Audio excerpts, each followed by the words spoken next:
How to log in and log out Wizz App account. The very first thing you want to do is to head over to your application Wizz. It will land you on this page.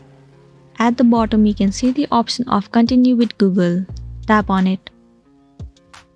Select your specific Google account that is associated with your Wizz account.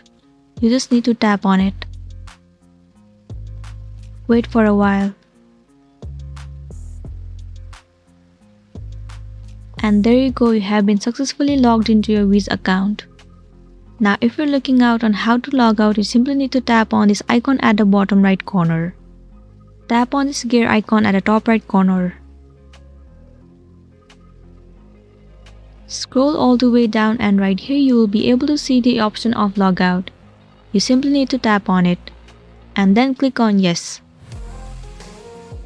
There you go, you have been successfully logged out of your Wizz account. So that's all for today, and this was a tutorial video on how to log in or log out of Wizz account. I really hope this video is going to be helpful for you. Thank you for watching it till the end.